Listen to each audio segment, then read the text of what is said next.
All right. Well, Nelson, welcome to the show. This is super exciting for me. For others, they will be excited as soon as I explain a little bit about who you are, which is I've interviewed all of my writing teachers, most of whom are pretty well known in my circles. But you were actually my first initial writing influence. I had taken other classes in writing, obviously English, but fiction, journalism.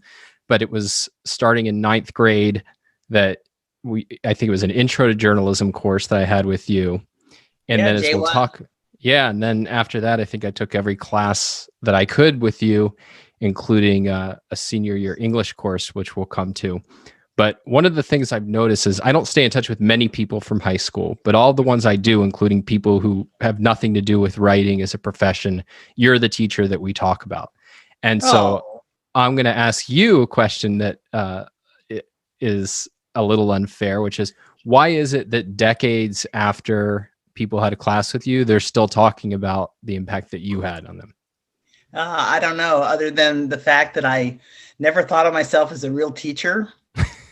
So I felt like I needed to interact with the students because they felt like more like coworkers than like kids. I mean, I knew y'all were kids, but I don't know. I just felt like being honest, and sometimes teachers aren't honest.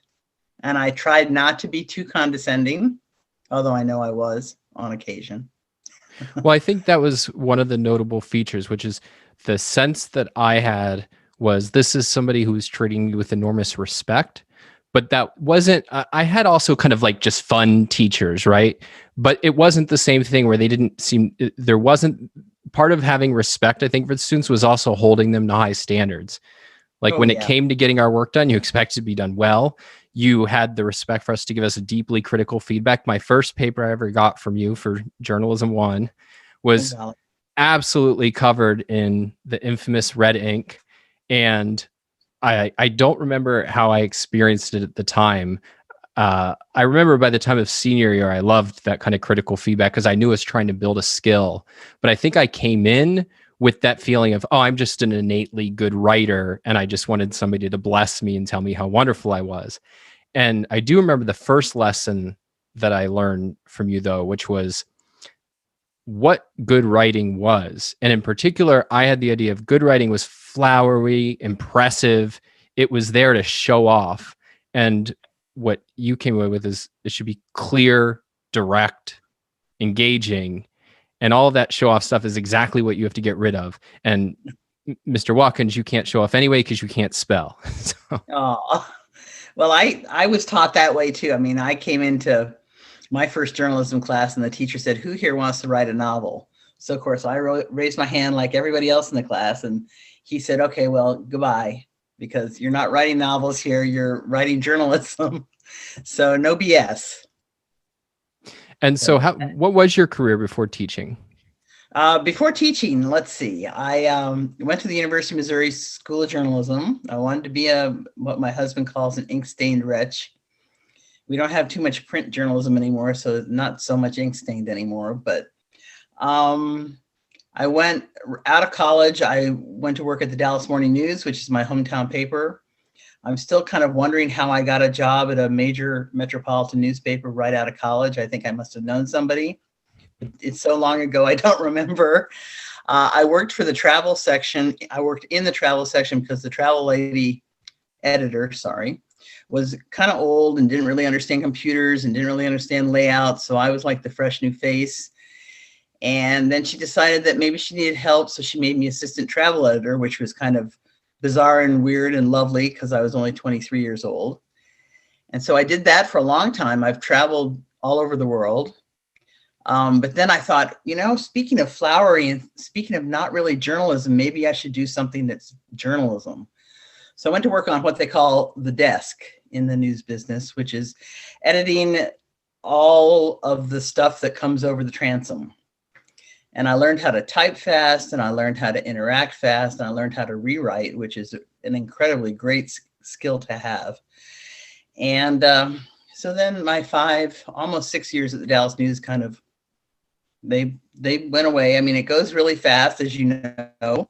I can't believe that I've known you since you were 14. But then I went, my husband, who's also a journalist or was a journalist, got a job in Washington. So I thought, oh, this will be a lot of fun. Washington and Watergate and Woodward and Bernstein and blah, blah, blah, blah, blah. This is the early 80s, so not that much far away or removed from Watergate. So, and I interviewed, and hey, they needed someone on the desk. So I worked on the Metro desk and the National desk and the District Weekly. So I knew a lot about crime because that weekly section at the time did a lot of crime stories. I know a lot about crime in DC, at least from the 80s. Then, let's see. Then I switched over, as some journalists do, and I went to work in politics. I worked on the Hill for 5 years. Got a job with a trade association, not lobbying, but doing public relations. And then I thought, well, I'll be a stay-at-home mom. So I was a stay-at-home mom for a while until my youngest said, Mommy, when are you going back to work? So I thought, well, what can I do? I don't want to work. We lived in the suburbs by then. We had lived in downtown or on Capitol Hill for a very long time. So we lived in the suburbs by then. Oh, I don't want to commute. This will be terrible, blah, blah, blah. And someone said, oh, you should apply to be a journalism teacher in the high school. And, my journalism teachers were always the ones who influenced me. So I applied, and there was only one job in all of Fairfax County at West Springfield High School. And the employment counselor said, well, you're not going to get it because it's usually the English teachers who are tired of teaching Romeo and Juliet. They consider journalism a plum job. So I just went on vacation to the North Woods of Wisconsin that summer, and we had no phone. That was before, well, we had Wi-Fi, but we didn't have Wi-Fi up there. So we got phone calls at the local gas station, and my nephew had been down filling up the tank. He came back to the cabin and he said, Aunt Brooke, you have a call from the Fairfax County Public Schools. I said, what? Because it had been months since I'd interviewed. So I went down to the gas station, the payphone, and I called. And, hey, can you come in next week to interview? And this was like mid-August. And school starts. Then it started right after Labor Day. So there you go. I went and I interviewed, and they said, oh, yay, come work for us. Real journalist, which I hadn't been for several years. So, and there I was. And then I spent 23 years there, which is the longest career arc I've ever had. Yeah, that's amazing. I mean, I guess like you hadn't even been teaching all that long then by the time I first had you, which when you're younger, you always experience your teachers as like, they've done this forever. They know what they're doing. What was that first year like where you're trying to now figure out, how do I become an actual teacher? Well, I found out that what they do, and I think this is not just West Springfield, I think this is public high schools nationwide. They use electives as dumping grounds. So it's not all the Donnie Watkinses of the world who want to, shine and write. And even if it's flowery writing, at least you wanted to write, right? I mean, I had a lot of miscreants. I had quite a few people who had, at least 3 people who had parole officers my first year. They put a lot of seniors, they treated this is an old high school joke. They treated my class like an art class, because art is where they dump all the potheads.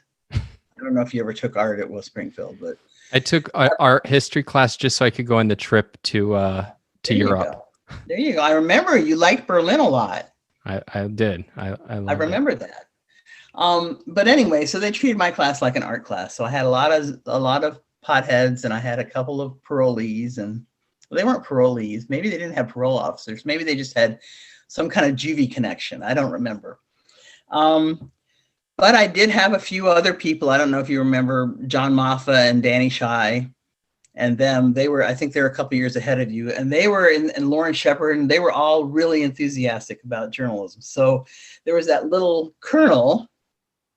And I guess word got around that, oh, this teacher will give you an A if you do your work. It's true. I mean, if you do your work, you should get an A. If you do a really, really bad job, we'll help you fix it. That was my philosophy anyway. And so then I was there. Yeah, I mean, so one aspect of it, at least in my day, we had journalism class was the lunch period. And so it came right before, right after, depending on what group you're in. And so that just became like a little universe that like we'd have a little bit of class time, but most of it was independent. Go write your story, go research your story. And there was quite a bit of like hanging out and talking sometimes about journalism related things, sometimes me berating people about philosophy. But there was a lot of freedom in there, so I can see how it'd be attractive. We had 2 rooms, connected rooms, and then we had a room across the hall. And we eventually, I don't know when you were there if we had this, but we eventually in that connecting room, we had a couch. And then the kids used to call it Kumbaya journalism. So they sit around. They didn't sing Kumbaya, but they might as well have. They spent a lot of time on that couch. So what was the origin of the infamous red pen? Was that there from the beginning? Well, I always was graded with red pens from high school, from elementary school, all the way through college, all the way through my master's program. I had an old fart in my master's program who graded everything with a red pen. And I thought, oh, this guy is very, very, very old. But anyway, I was always intimidated by that. And so I started that way because that's how I learned. And then I realized that it was a little scary. So I think it was probably a couple of years after you were already making a name for yourself, I changed colors. And now, I mean, if I were to grade anything now, I mean, I still edit stuff for friends and family, but I usually do it on the computer. But if I were to grade anything by hand, I would do it in green or purple or whatever color they had in the supply cabinet in the teacher workroom. Not red. The reds, I left the reds alone after that. But I believe in feedback. So whatever color it's in, I think that kids or even adults benefit from feedback. And as long as you don't get too attached to your words, I think you can reflect on, it's not criticism, on feedback. You can reflect on the feedback and do a better job. Well, that's a big part of what I had to learn, which is that I think other classes in school particularly gear you to the idea that feedback is a negative, right? It's that you should be turning in something perfect. And this is me evaluating you and saying, this is how not perfect you are. Whereas the whole heart of writing is everything can be improved. You want somebody to help you figure out how to improve it. That's certainly true when you're building your skill set from scratch as a youngster, but it's true even now to the point that, I pay people to tell me what's wrong with my stuff. Like that's just crucial in order to improve.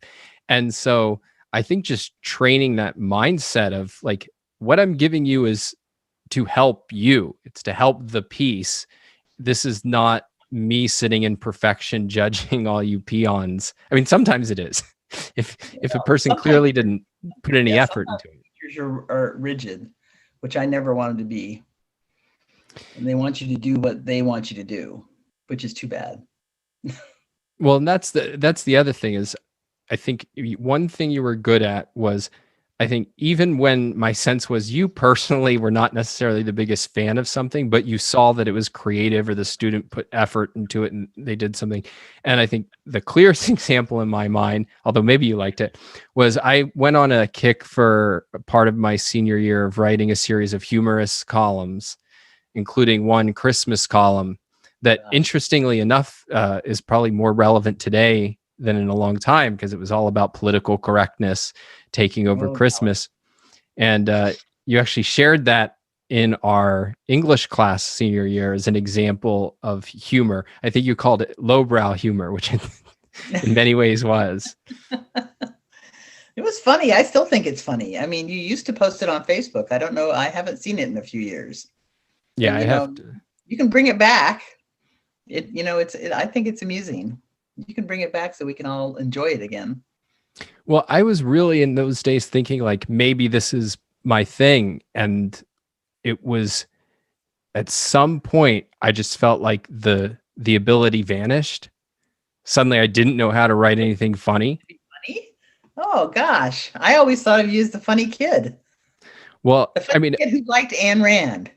Well, that was that's the other thing. We had in the class a yuck list. And these were Yep. words that you were not going to use. And I think one that I remember very much because you had a very memorable way of coming back to it, which is suck.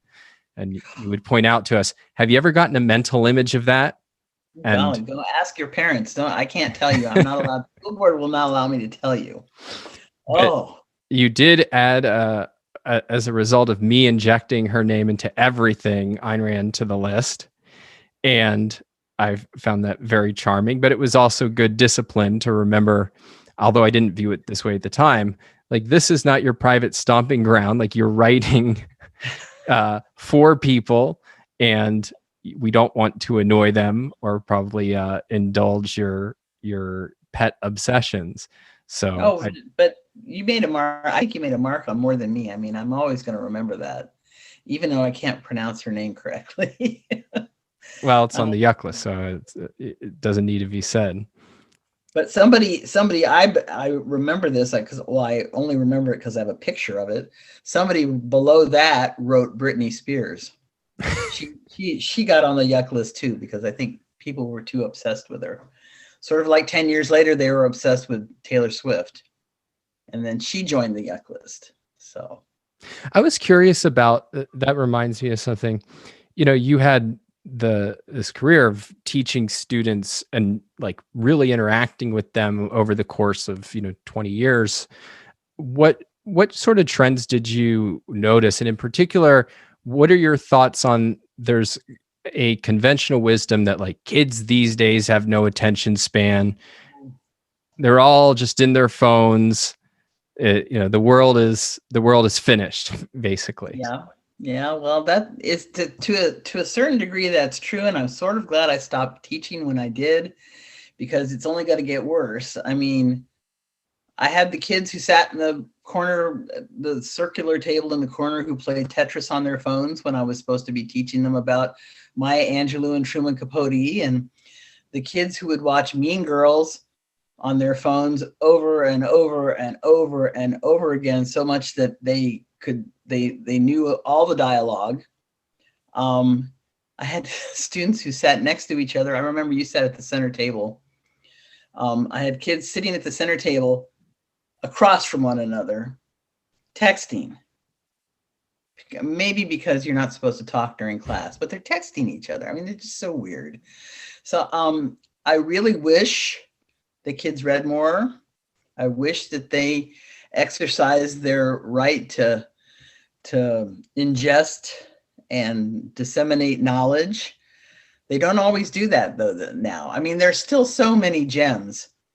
There's still so many kids who make me hopeful, but there are an awful lot who are just going to go into the cyber. They're just going to go into the cyber niche in the horizon, and that's where they're going to be the rest of their lives, which is too bad.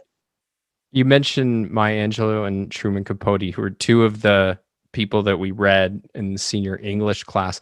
And I mean, one notable thing was, just so people know, like there was kind of the traditional senior English class, and I forget exactly what people read there, but probably the most traditional books you could imagine in high school. And you had, it tended to be more modern. Well, I'll ask you, what went into how you thought about what books you were going to teach? Because it wasn't just reading off the standard, like this is what we teach to high school seniors.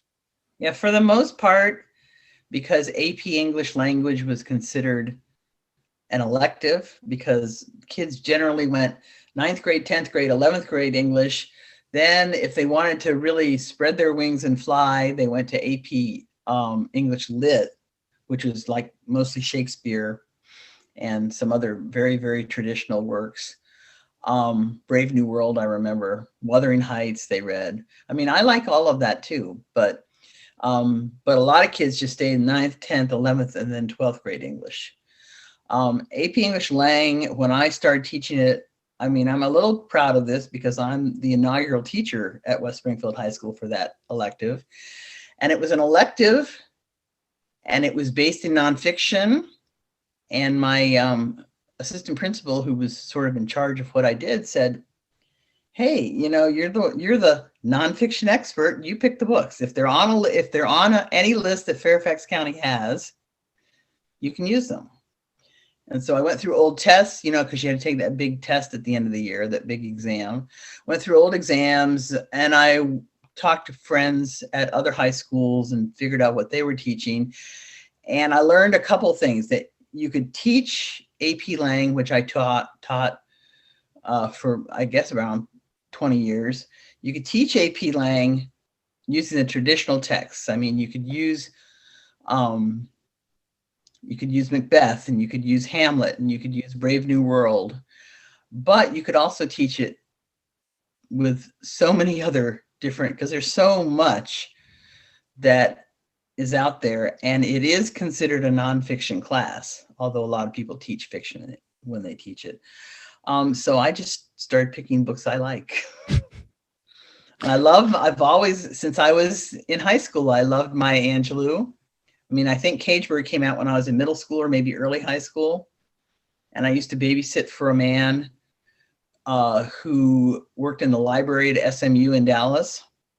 And so he had he was one of the librarians. He had so many books in his study. And I found Cagebird. It had been out a couple of years. And he said, "Oh, you'd like this. You should read it." So I still have that copy that he gave me. And then, In Cold Blood is my favorite book ever. So we had to teach that. I thought maybe crime, the two young victims were y'all's age. I mean, high school age. So I thought that might be interesting. So I picked that. Later, when they moved my class down from senior English to junior, and I taught juniors, I picked Huckleberry Finn, although it's a fiction book. I mean, so much of that Twain essence is grounded in nonfiction. So we read that. So it's just basically what I felt like teaching. I mean, it was definitely a good selection. Maya Angelou, part of what I admired about that is I mentioned earlier that, you coming from the journalism background, it's like your goal is to be direct, clear, accurate, interesting. But with her, it was somebody who's able to write like literary fiction about real life, but there's no pretension to it. It's just complete eloquence and heartbreaking elegance. Mm-hmm. That's true. That's true. I mean, she's a poet before she's anything else, but she's not one of those, flowery gets a bad rap, but she's not one of those excessively flowery poets. I mean, her images are grounded in real life, which is what I like. Well, I think and this will allow me to bring in the most important book you taught me. There's what she does, and what I think the best poets do that people put as flowery, but I don't think it is. It's that they're super precise about word choice, and they pick the perfect word, not the pretty good word, but the perfect word for everything. And it's often an unusual word. And so it can feel, if you don't know that many words, right? If you're still young, it feels like somebody's writing, just throwing out words to sound beautiful. Whereas what I felt she was doing was putting them there to be precise and, had a certain rhythm that I think conveys elegance. But the most impactful thing that you gave was actually not one of these books, although I love them. I love The Right Stuff, which is another one. Oh, what a great book. And Chuck Yeager just recently died, which made me so sad. Yeah. But was William Zinzer's On Writing Well. Yep. And I have a vivid memory. I had my first job working at a movie theater and selling the tickets, but when people weren't around, which was often, I could read. And this was the first time I'd gotten something from school, particularly if it wasn't like a novel. And I just read, I think, the whole thing in one or two sittings. Yeah, it's a textbook that's easy to read. Yeah, I mean, I think a requirement of writing a book on writing is to be a good writer, and Zinzer was an excellent writer. But what I wanted to bring out in particular is the most impactful part was he talks about simplicity, cutting out everything that doesn't matter, like, do I need this word? Is it moving the idea forward? And that to me was hugely relevant or helpful.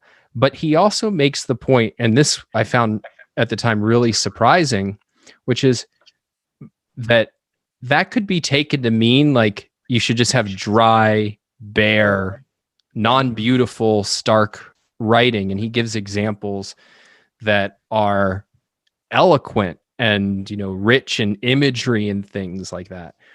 But that every word is doing work. There's no waste. There's nothing there by accident. And I think that to me kind of became sort of the foundation for everything until I really became a professional and had to deal with like more sophisticated aspects of structure and so on. But that was the foundation, was getting, all right, do I know what I'm saying? Am I saying it, with the greatest concision and clarity that I can? And am I not wasting words? How did you discover Zinzer? That was sort of a, I don't know, serendipitous sort of. I was on vacation in Florida, and I was on the beach, and I was reading, that's all I do when I'm on vacation. I was reading. I don't really talk to a lot of people when I'm on the beach. I'm just sitting there reading. And I got up to get a drink, or I don't know, go to the bathroom, whatever. I walked by this woman, and she has a book the cover says "On Writing Well." And I did something which is totally out of character for me. And my husband was shocked. I interrupted her. I said, "I'm sorry to bother you, but is this a writing instruction book, or is it just a writer writing about his writing?" Or she said, "Oh my gosh, I teach AP English in St. Pete, and this is the best book. And I'm reading it ahead of teaching, for the fall." So I got so excited. I figured out where in St. Pete Beach there was a bookstore, which it's very hard to find bookstores sometimes in resort cities. And I found it. I found a bookstore. I found a copy of On Writing Well, and that was my beach read that week, which is so totally not a beach read. And it was wonderful. So then I called. Do you remember Jennifer Beach? Yes. She ended up. She was the AP Lit teacher. She ended up being the department chair, and I said, "Holy guacamole, Jen! We have to order this book, and if we can't afford it, I'll buy it. I'll figure it out." And so this is like my second year into teaching Lang. So this is right before you guys showed up. And she said, "Oh, no problem, no problem." So I had only 2 sections of AP Lang that upcoming fall. And so she bought 60 copies or whatever for the kids in the class. And that was my go-to ever since. Actually, pause 1 second, because I got to show you something. Okay. All right. So I loved that book like nothing else. So I went out and bought a copy. But by the time I bought it, it was the 6th edition. Oh, and I started reading it, and I thought, no, this is not the book I fell in love with. And I want to go back and examine them at some point to figure out what I was responding to. But I just remembered, no, there's something missing here. So I came into you and I said, "Can I trade you this new pristine version of it for the one you're teaching?" And so I still have my 5th edition APJ 36. Yeah, AP Journalism. Nelson Room 215. Oh, I shouldn't show that name because that's Morgan owned it before me, apparently. But yeah, so it's still my West Springfield stamped version, but that awesome. Continues to sit on my shelf. Yeah, I've got one of those I've got several editions, like at least 3 on my shelf, but I have that one as well. Are there any books that you wanted to teach and you could never find a way to work into the curriculum? That's the trouble, is that when I taught you guys in the early days of AP Lang, AP Journalism as we called it then, I think you guys read 10 books in a year. I mean, you mentioned the right stuff.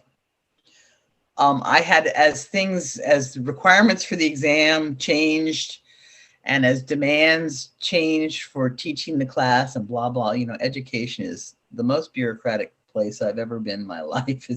I'd much rather work for the federal government, frankly, because I'm sure that the federal government learned all their bureaucraties from the education community. But yeah, I ended up by the 2016, 2017 year, which was my last year of teaching. I ended up teaching 6 books a year. So it wouldn't be cutting out. It wouldn't be adding, it would be cutting out. I think I taught everything I wanted to teach. I've read some books since I almost said graduated, since I retired, which is sort of like graduating. I've read some books that perhaps I would like to teach, but maybe in another setting, because a lot of them are fiction. I read a book last year called The Vanishing Half. And for the life of me, I cannot remember the author's name, but she's wonderful. Little Fires Everywhere is also another one by Celeste Ng. I love that one. That's also fiction, but both of those books seem to me to be fiction. They're like Twain. They're fiction grounded in fact. So I would try and find a way to work them in. Well, I think that you've mentioned that both with Twain and here. That's very interesting. I personally, though I have my favorite novels that are just novels, but as where my like internal antenna points me is I like things that are very grounded in reality. So my favorite novelists are actually the romantics who are, they're very much concerned with inventing this, whole universe of their own making and so on. But and I deeply love that. But when I went to write my novel, for instance, I wanted to take that kind of plot inventiveness and these larger than life characters, but I wanted it very firmly in kind of like the gritty reality that we live in. And so I've always been particular. I think that's part of what I loved about what we read in your classes, that it was well-told stories, but about the actual world. Yeah. And I respond to that quite a bit. Oh, yeah. I agree. That's the other thing I didn't know if I was allowed to mention your book on this podcast, but I would teach your book too. I would say, this is Don Watkins. He's a famous author, and we're going to buy his book. I would make it summer reading, so they'd have to buy your book, which would give you more money, right? There you go. Well, that's one of my big regrets is back when my parents used to live in the area, I'd come home and I'd always think, I really want to see if I could convince Nelson to let me like talk to the class now that I'm a professional writer. And by the time I actually, but I would always end up there like during the summer or during winter, like during Christmas. So it was not exactly a good time if you want to go to a school. Right. So unfortunately, we were never able to make that happen. Well, I was going to say something about that. Oh, you mentioned offhand the bureaucratic nature. What were some of the frustrations of working in a school system? I think it filters down to the classroom, but there's a great sense. It's not in every school, and it's not 100% in West Springfield. It's the only high school I ever worked in, so I don't have a lot to compare with, although I know a lot of people who teach around the world. But there's a great sense of, oh, we can't do that.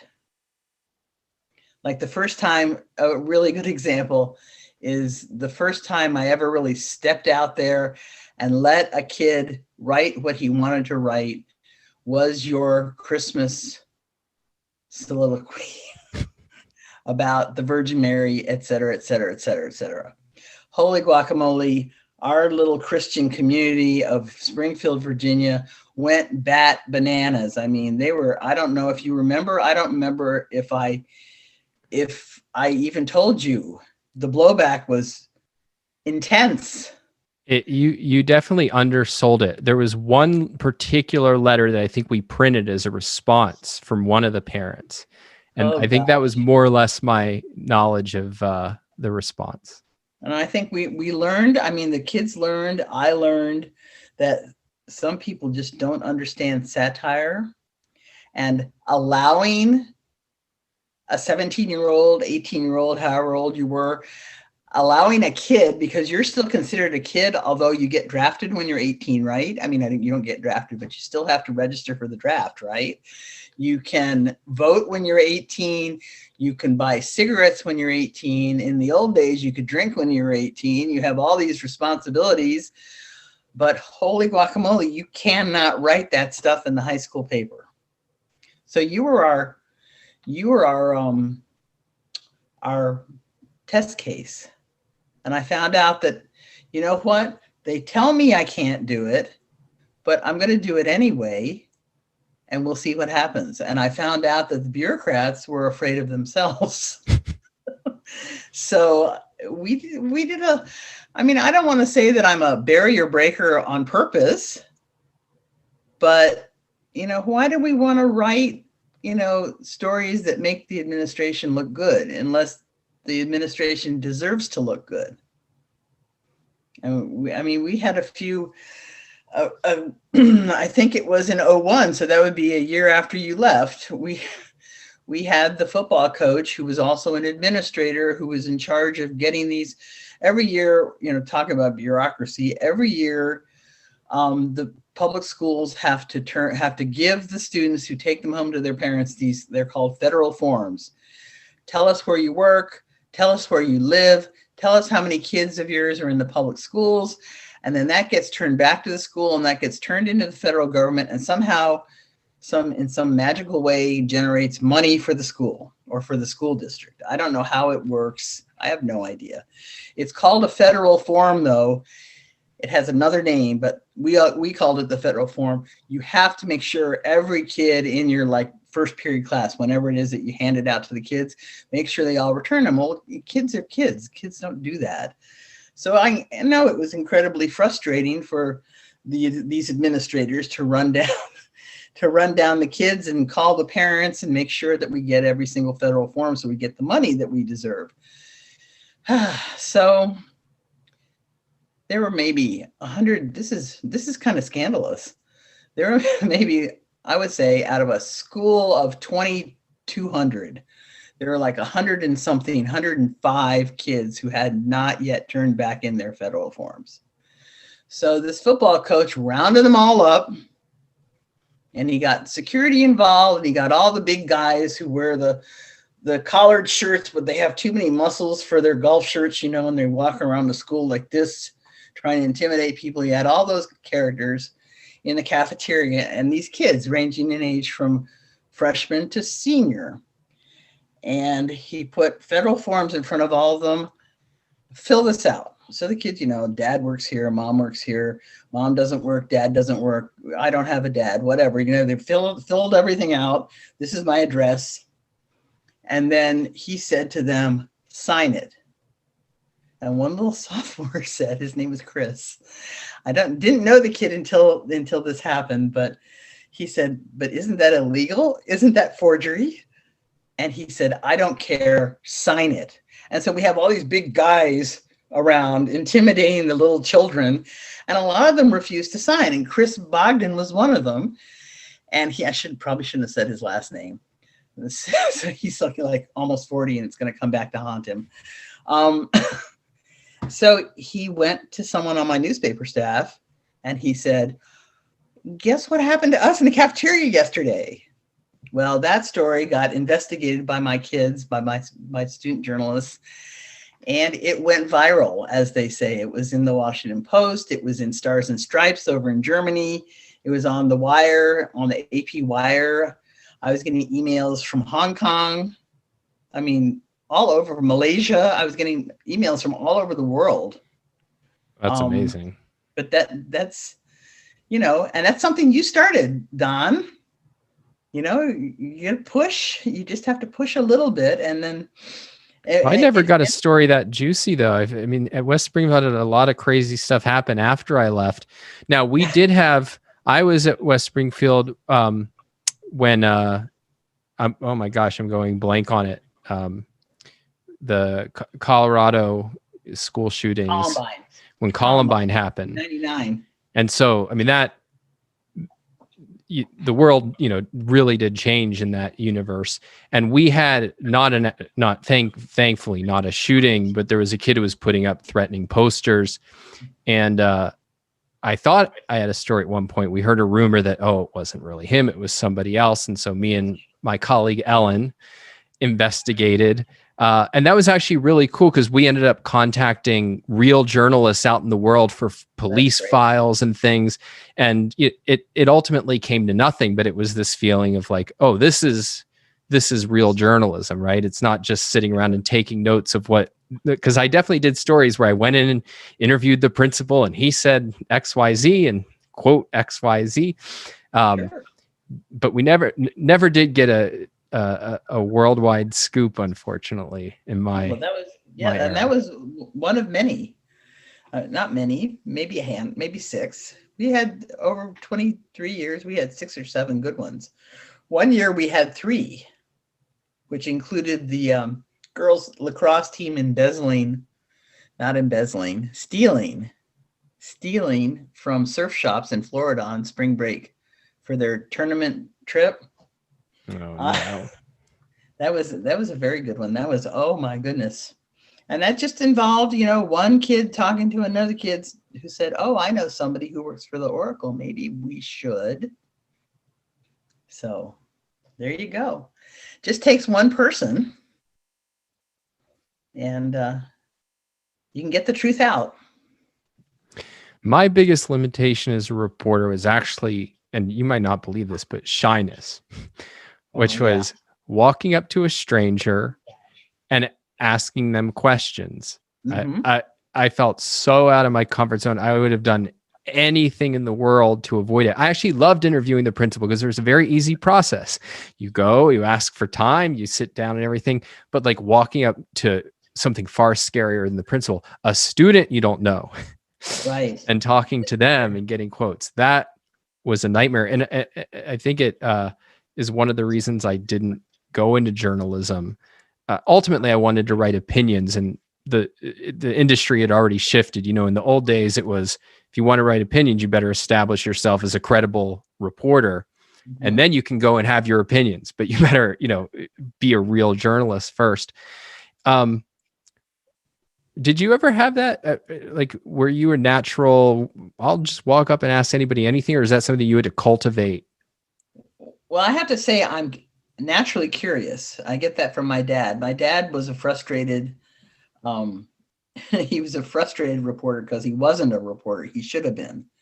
He was in the tourism business and public relations. He should have been a reporter. He's the one who encouraged me and my sister into going into journalism. But a lot of people don't know this about me, but I'm an extroverted introvert. I don't want to say that this past year has been great for me because it hasn't been great for anybody. And I don't want to diminish anyone's suffering or anyone's loss or anyone's freaking out from having to be at home all the time. But I didn't really mind it very much. I mean, I read, I wrote, I started writing again. I gardened, we moved, which took a lot of energy and time. Fixed up the new house, fixed up the old house, sold it, fixed up the new house. I had a lot of stuff to do, but I wasn't out in the world. My daughters are both like my sister, who's very, very extroverted. And I think that she would have been a journalist even if Daddy hadn't encouraged her to be. Because she's always asking questions and she's always out and about. And she's always like, well, how does this work and why? And go back to the beach scenario, just walking up to someone on the beach, which is very out of character for me. My sister would just say, no, start a conversation with people she'd never seen in her life and will never see again. But that's just how she is. And I'm different. So when I was in high school, having to interview people was a chore, not just a chore. It was excruciating. Having to sell ads was even worse. I forgot about that. Gosh, it was terrible. And I can't believe I made my students do that because I hated doing it too. I that's the closest I can remember getting to a crippling anxiety attack in high school. I mean, that's where I learned really quickly. I mean, some kids learn this and some kids just suffer. and go with the B plus instead of the A. I mean, when you're in the dentist chair, why don't you ask him, does he want an ad? Oh, you're getting your braces tightened. Why don't you ask him, does he want an ad? You know, your father has a friend who runs a donut shop in the local shopping center. Oh, does Mr. Jaworski want an ad? I mean, it took me until I was 18 years old to realize that this guy had known my entire life, owned a bagel slash donut place a couple miles from the high school. Yeah, he knows me. I mean, I could have just said to him when he was at my house at dinner, you know, Mr. Jaworski, I have to sell 4 ads this year. Do you want the bagels and donuts and whatever the name of the place was? Do you want ads? And he would have said yes, and he did eventually say yes, but it took a while. And I hated it. So, I mean, I'm okay. I found as I did it, and maybe that's why I went into the editing side more heavily than the reporting side, because I really liked working with the reporters. I had no problem talking to people I worked with. But it's still hard. I mean, when the Air Florida jet crashed in the early 80s and they sent me out to the 14th Street Bridge to get color, which is such a gross term when 90-something people have just plummeted into the Potomac River and are dead. You're going to talk to people who were in their cars when the jet crashed into the bridge. And I mean, I did it, but I was terrified to do it. I mean, other than the fact that it was a national tragedy, or at least a regional tragedy, I mean, it was a terrible thing, but I did it. So yeah, I mean, I'm not shy. I'm certainly not shy. I mean, I can tell you right now, you can tell right now I'm not shy because I'm talking to you. But I am an extroverted introvert, if that makes sense. Yeah, I mean, I put myself actually in a similar category. I think that's why when I tell people about my resistance to these kinds of things, they are surprised, because when I'm comfortable, I'm very sociable. I like being around people, at least until I get completely worn out. But yeah, I mean, I had the same experience with the pandemic as well. I mean, aside from the fact of having young kids during it was a unique nightmare, but I don't do a lot. I mean, I basically sit in a room and write, and my favorite hobby when I'm not writing is reading. So it's well, there you go. You know, there's not a lot of need to go out to. You should do some gardening too. Gardening is very therapeutic. Well, that is definitely my wife's area of expertise. No, my only other hobby is watching baseball and getting depressed at the stadium of the Phillies. Yeah, what is with this Phillies shirt? I'm not liking it, but that's okay. That's okay. Are you a Nationals fan or just Yeah, I have. Well, you can't see it. I have 84 Nats bobbleheads just right over here on the bookshelf. Well, to be fair, this is a Bryce Harper jersey, so. Oh, well, yeah. Well, we don't like Bryce anymore. We don't like him in our household. Do you remember the first student who you realized, oh, like I did make some kind of difference in their life? Yes, indeed. My very first Oracle staff, when I was still learning the ropes, and I basically let them lead me. And there were only 17 of them, maybe 18 of them. It was a very small staff. Lauren Shepard, who now is I'm going to say it wrong, so I'm just going to say she's a big shot with Teach for America now. And before that, and she's in the Bay Area. Before that, she was a reporter in Chicago and a reporter in New York and a reporter in Richmond. Went to UVA and then for her master's, went to my alma mater, University of Missouri. She blew me away. She and Kate Geringer and Kelly Smith, who were the 3 editors their senior year. I don't know that I was having an influence on them or they were having an influence on me, or it was mutual, but I could tell that we together were making a difference. I mean, there were, of that staff, let's say there were 18, I would say at least 6 of them are now journalists or former journalists, writers of some kind, which is pretty amazing. That's a good percentage. Yeah, I mean, that's tremendous. Yeah. So yeah, Adrian Carter was the Hong Kong bureau chief for the New York Times. She recently moved to Seoul. I don't think she's the bureau chief there, but she's still working for the Times. She went to Columbia. I don't remember if it was undergrad or grad, but she's been outstanding her entire career. I don't think that I had a lot to do with that, though. I think that was all Adrian. But it's teaching is a whole bunch of aha kind of moments, and it's like 2 feet forward and 1 foot back, and 3 feet forward and 2 feet back. It's a lot of going back and forth and back and forth. But yeah, I would say the class of '96, they were pretty amazing. I've had a lot of amazing kids since then, though. Yeah, I mean, it was. The funny part is, I think I only met one or two of them who kind of stopped by over the years, but all of their names were etched in our minds because it was an ongoing presence. And plus, we looked at the old oracles and that were plastered around the wall. In my day, they covered only about I think 2 1/3 wall, maybe. They went all the way. They ended up going all the way around, and then almost all the way around again. And then the fire marshal made us take them down. The fire marshal said no more. So that made me sad.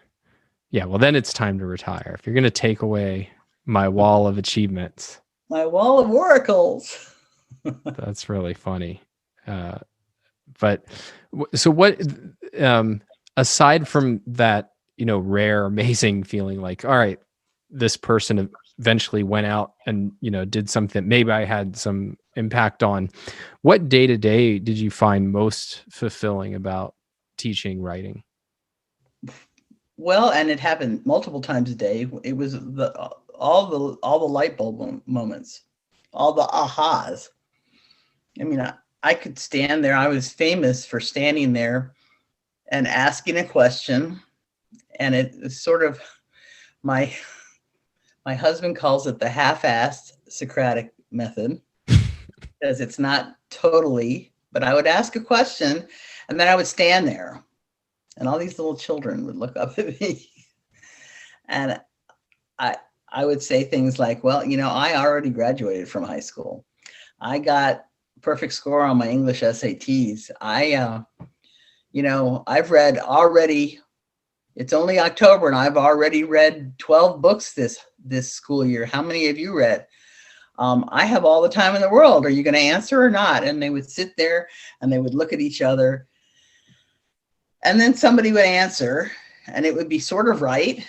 And I would say, yes. And then another person would say, but wait, isn't it what he said plus this other thing? And then I would turn to her and say, yes. And then the third person would say, but then there's this other thing too. It was almost like they had to give themselves permission to be correct. Mm-hmm. I had to teach them that, that they're right more often than they're wrong. I mean, you don't have to, especially with writing and interpreting and analyzing writing, you don't have to follow a certain rubric, which is the teaching word I hate. It's a dumb word. I never went to education school.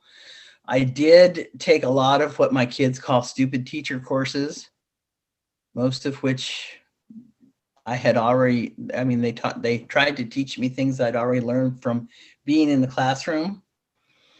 But, I remember the first time I heard the word rubric, and I guess I was a big dummy because I had no idea what it meant. And we were in a meeting and I'm like nodding, like, oh yeah, I know what you're talking about. Nodding. And the department chair said, so we want to see your rubrics by Friday afternoon. Just email them to me. And I'm like, what the hell's a rubric? Oh yeah. Okay. I looked it up. Okay. This is how I grade writing. Well, this is sort of how I grade writing. And I did what I did a lot of during my teaching career. And I sort of flew by the seat of my pants and wrote something for her. I don't know if I ever used it to judge a child's writing, but well, it's I passed that test. It's so interesting to hear you describe that because it's in effect like you as teachers were subject to the same kind of like condescending teaching that we experience as students from the teachers whom we did not enjoy and feel respected by. Well, yeah, and they talk about trickle-down economics. I mean, it's trickle-down education is what it is. It's the superintendent tells the assistant superintendent, and it's an educational thing for you to do just if you have an extra 5 or 10 minutes in your day, but don't just do it on purpose. I mean, don't really study it hard, but look up the bureaucracy that is the Fairfax County Public Schools someday. There's the superintendent. Then there's all the little people underneath, all the little assistant superintendents. Then there's all these other little people. And then there's all these other little people. So there's this huge bureaucracy. And then it gets to the principal of West Springfield High School. And he has 4 or 5 or 6 administrators under him. Some of them are called assistant principals. Some of them, like the activities director, he's got a different kind of title. So you have all of those people. Then you have the assistants, and then you have us. Then it gets to room 215. So it's thank God it's watered down by the time it gets to us. But yeah, I've been condescended to more than a dozen times in my career. I would say 2 or 3 dozen times. I mean, it's pretty routine. And I just learned to just shrug it off. Well, I think teachers are put kind of in an interesting and often bad category, right? Like, if you think about what you ideally would want from a teacher, you want, the journeyman who's like, all right, now I'm going to mentor you and share my developed skill set. You want a professional whom you trust to actually help these young minds form and become excited about learning and launch them onto an independent path in life. And yet I feel like typically it's more that teachers are kind of viewed as here, we've given you the paint by numbers. Now you hand out the paint by numbers. And there's not that kind of respect as you're real professionals who are master of a difficult craft. And our job is to provide an infrastructure that allows you to do that.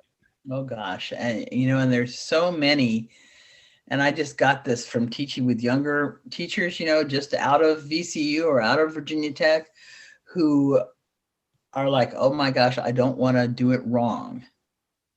And I always made sure we were we were asked to mentor the new teachers. I always made sure I got a newbie every year or every other year, just so we could interact.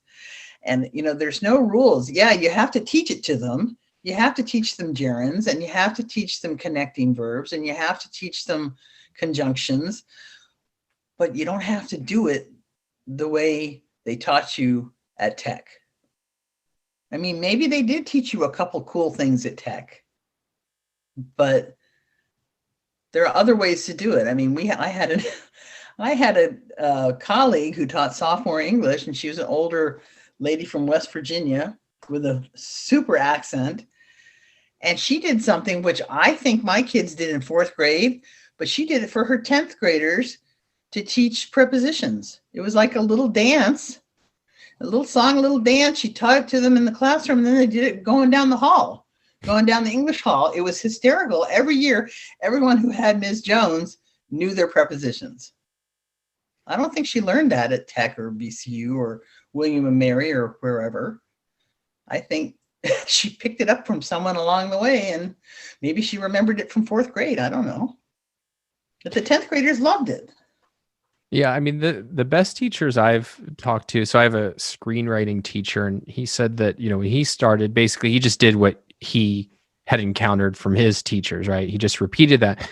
But what happened over time was, all right, what frustrates me about this, learning this issue, or what would be I'm not getting the result that I want from my students. What would be a different way? So you start with what you inherit, right? But the mark of a good teacher is you don't stick with what you inherit, and you find a way to bring it further. And I certainly know that, everything, the best stuff I've ever come up with is almost always a result of, yeah, this is how I learned it, and it made it really hard to learn. And so what would make it a lot easier? Because it took me, 10 years to understand this issue. How do I get somebody else to understand it in 10 minutes? Yeah, it's true. It's true. And, and I just always preach the wisdom of repetition and letting the kids sort of go their own way sometimes. I mean, even in a regular English class, sometimes you're just going to have to let them do something other than a topic sentence for every paragraph, or something beyond a 5-paragraph essay. I hate the word rubric. I hate the term 5-paragraph essay. Why does it have to be 5 paragraphs? And why does the 5th paragraph have to summarize everything you just said? 5 paragraphs isn't very long. I'm smart enough to read the first 4 paragraphs and understand what you wrote. So you don't have to tell me what you just wrote. Well, that's so funny you mentioned it. That was one of those lines in the sand that I drew, which is, and in part it was, we were reading all these good writers and none of them wrote like that. I said, well, I'm not going to practice something that I'm not going to do. And so you never asked us to do exactly that sort of thing, but I definitely had, I know my 11th grade English teacher was frustrated with me. But my view is, if it's good, why isn't that better than if it's, following a formula? Yeah, I had an English teacher senior year. She was a little old lady, and I don't want to disparage her too much, but I think her classroom was her life, and that's fine. She was kind of old and creaky and not a very good teacher, and she tried to impose all of these strictures on me. And she finally said, "Brooke, I give up." And she said, "Just write the way you want to write. You clearly like to write. Just write." And her name was Miss Taylor. And I love Miss Taylor. I don't love her for a few other things, which I don't need to go into here, but I love her for saying that to me. So thank you, Miss Taylor, who was, God, she must have been 70. I was 17, and she was an old lady. Well, we'll wrap up, but hang on after the official end so I can say goodbye. But I mean, I feel very, very happy that I was able to spend those 4 years with you, and it really did provide the foundation where, all right, now I can write clear sentences. Can I build that into, the full toolkit that I need for a career? And it's turned out to be a really fun, amazing career. But so well. I always say, I had one teacher, before the age of 24 who had an impact on me, and it was you. So I just deeply appreciate that. Thank you. And you certainly had an impact on me, you and all of your other colleagues, but you're one of the kids that I'm always going to remember. And I'm always going to call you Donnie. I mean, does your mother call you Donnie? The two of you are the only ones who can get away with it. You were Donnie. I mean, your byline was Donnie, wasn't it? I think until I think senior year, I finally you grew up. But I can't even confirm or deny that for sure. Well, it was certainly a pleasure. Thanks again. I have to say that.